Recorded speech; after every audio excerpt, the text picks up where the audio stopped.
मरकुस उसका 10वां अध्याय और 17वें वचन से लेके तो 21-27 वचन तक के यहाँ पर एक मनुष्य के बारे में बताया है जो प्रभु यीशु के पास आता है। 17वें वचन में लिखा है, जब वह वहाँ से निकला, मतलब इसके पहले हमने देखा कि प्रभु यीशु मसीह यरदन के दूसरी ओर गए और वहाँ पर जब वो लोगों को सिखा रहे थे तो कुछ लोग अपने छोटे बच्चों को लेकर आए और वो चाहते थे कि प्रभु यीशु मसीह उन पर हाथ रखे और उन्हें आशीष दे। जब प्रभु ने उन बच्चों को अपने पास लिया, आशीष दिया, उसके बाद जब वो जाने लगा तब क्या हुआ देखिए, तो एक मनुष्य उसके पास दौड़ता हुआ आया। प्रभु यीशु मसीह यहाँ पर हैं और रास्ते से जा रहे हैं, तब एक मनुष्य उनके पास आया, दौड़ते दौड़ते उनके पास आया और लिखा है उसके आगे घुटने टेककर उससे पूछा। ये व्यक्ति प्रभु के सामने घुटने टेककर पूछने लगा, क्या पूछने लगा देखिए, हे उत्तम गुरु, अनंत जीवन का अधिकारी होने के लिए मैं क्या करूं? अनंत जीवन, उसने क्या पूछा? मुझे अनंत जीवन चाहिए। आज भी कई लोग हैं जो अनंत जीवन पाना चाहते हैं। हम देखते हैं पुराने ज़माने में कुछ कथाएं हमने सुनी है और कैसे कुछ लोग अमृत प्राप्त करने का प्रयास करते थे ताकि वे हमेशा के लिए जीवित रहे। तो यहाँ पर ये जो व्यक्ति है वो दौड़ते हुए प्रभु के पास आया, घुटने पर आया और प्रभु से कहने लगा कि हे प्रभु, अनंत जीवन का अधिकारी होने के लिए मैं क्या करूं? वो केवल अनंत जीवन पाना नहीं चाहता था, बल्कि अनंत जीवन का अधिकारी होना चाहता था, है ना? वो अधिकारी बनना चाहता था ताकि अनंत जीवन का अधिकार उसके पास रहे।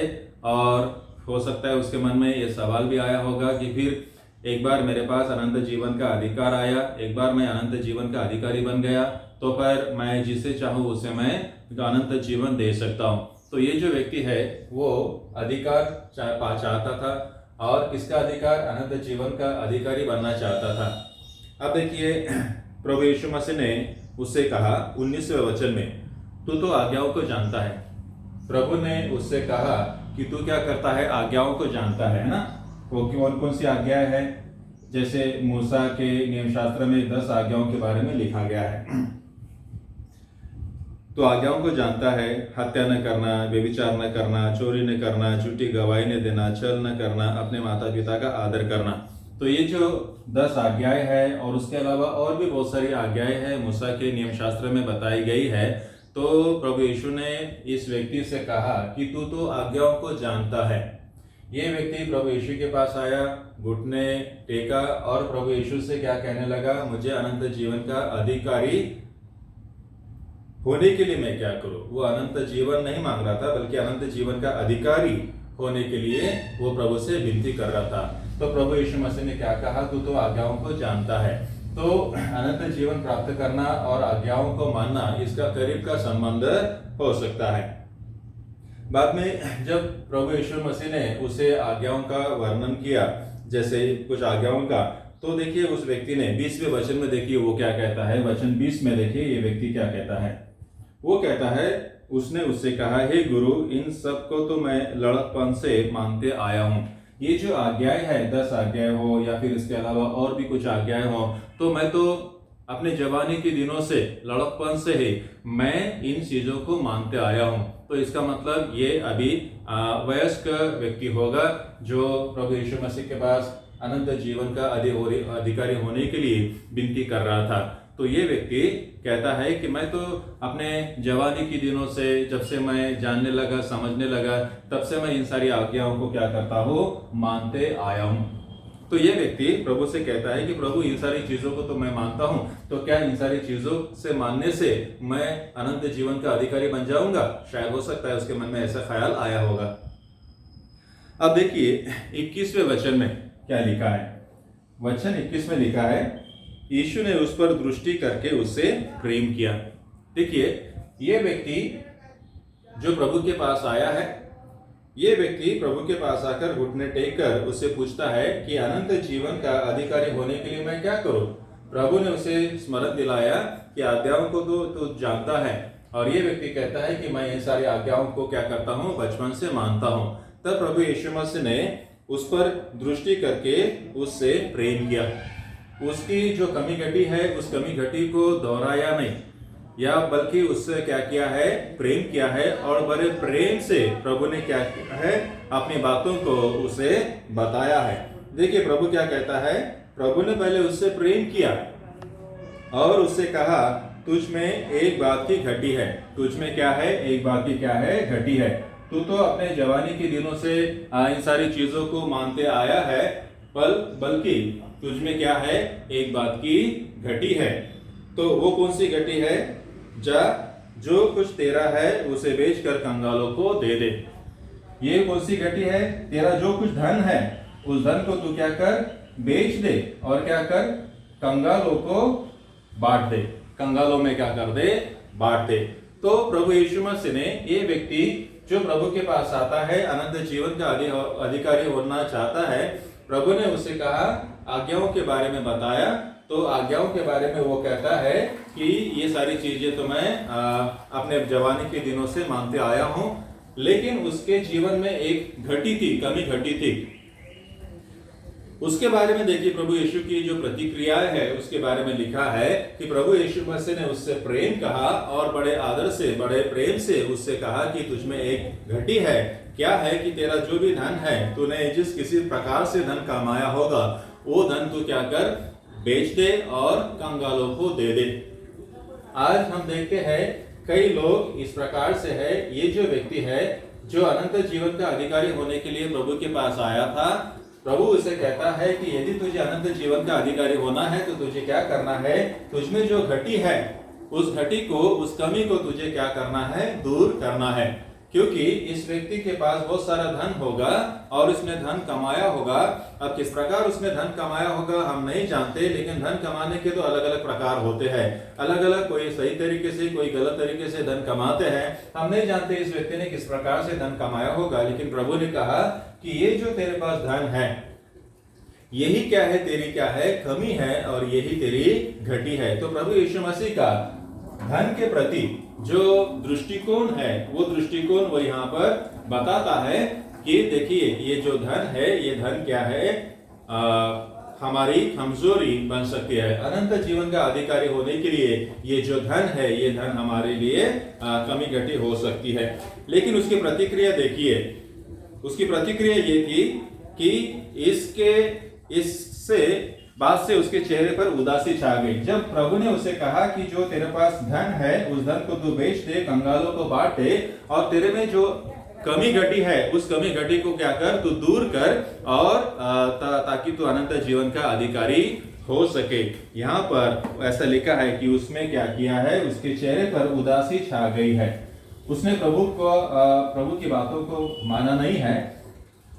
वो आज्ञाओं को तो मानता था, अपने जवानी के दिनों से आज्ञाओं को तो मानता था, लेकिन प्रभु ने जो कुछ उसे कहा वो मानने में वो क्या करने लगा, हिचकिचाने लगा, और उसके चेहरे पर क्या हुई है, उदासी छा गई है।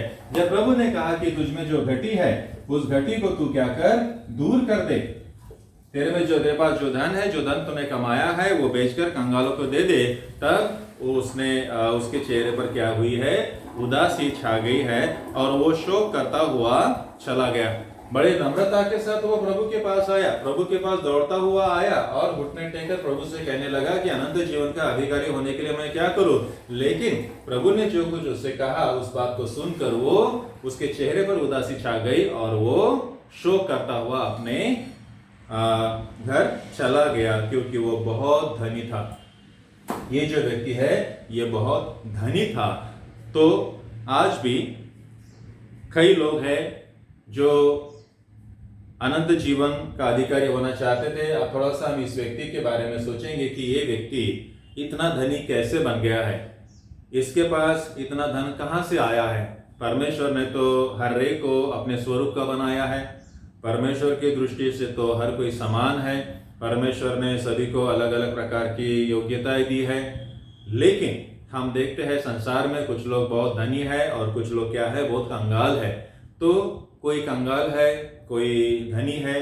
परमेश्वर ने तो किसी को धनी और किसी को कंगाल तो नहीं बनाया है। परमेश्वर ने तो हर एक को अपने प्रतिरूप का बनाया है। लेकिन संसार में आज हम इस व्यक्ति के समान कई लोगों को देखते हैं जो बहुत धनी है, उनके पास बहुत करोड़ों अरबों रुपया है, लेकिन कुछ लोग क्या है, कंगाल है, उनके पास कुछ भी नहीं है। ये जो विषमता है,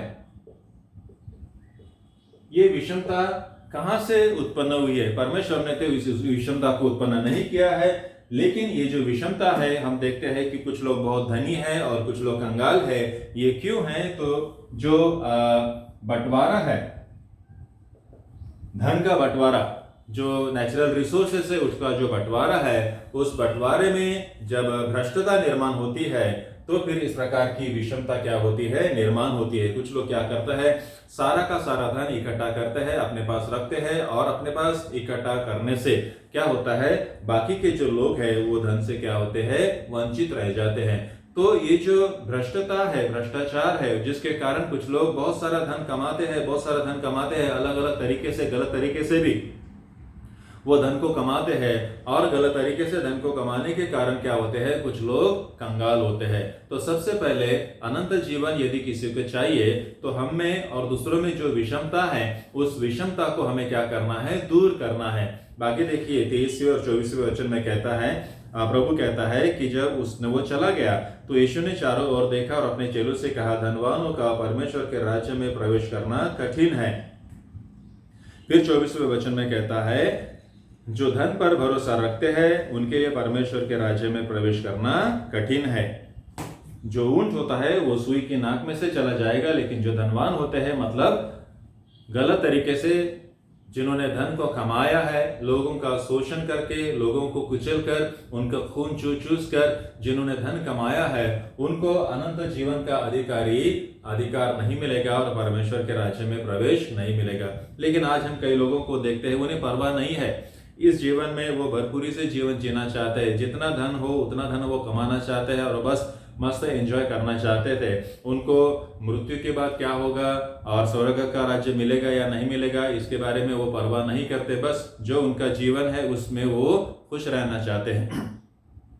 तो आज का जो शास्त्र पाठ है, मरकुस रचित सुसमाचार, उसका 10वां अध्याय 17 से लेके तो 27 वचन तक के, इसमें प्रभु यीशु मसीह की सेवा कार्य का एक वर्णन किया है कि ये जो मनुष्य है, जो प्रभु के पास आता तो है, अनंत जीवन का अधिकारी बनने के लिए आता है, लेकिन प्रभु यीशु मसीह ने जब उससे कहा कि तेरा सारा धन तू क्या कर, बेच दे और कंगालों को दे दे, तब उसके चेहरे पर उदासी छाई और वो शोक करता हुआ चले गया है। सवाल यह है कि ये व्यक्ति इतना धनवान कैसे बन गया है? संसार में हम देखते हैं कई लोग हैं कंगाल है, कई लोग हैं भूखे पैसे हैं। जब संसार में प्रभु यीशु मसीह के समय में भी और आज भी कई लोग संसार में भूखे पैसे हैं। जहां लोग एक तरफ भूखे पैसे हैं, आज हम देखते हैं दूसरी ओर कई लोग बहुत धनवान हैं, उनके पास बहुत धन है, वो जो इतना धन है कि कैसे खर्च किया जाए वो भी समझ में नहीं आता। तो ये विषमता कहां से आई है? आज ये जो लोग हैं इसके जैसे, इन्होंने इतना सारा पैसा कहां से कमाया है? हम अपने चारों ओर देखते हैं कई लोग गरीब है, भूखे है, कंगाल है, उनको खाने के लिए नहीं है, लेकिन आज भी ऐसे कुछ लोग हैं जिनके पास बहुत सारा धन है। इन्होंने इतना सारा धन कैसे कमाया है? इसके बारे में हमें सोचना है और चिंतन और मनन करना है।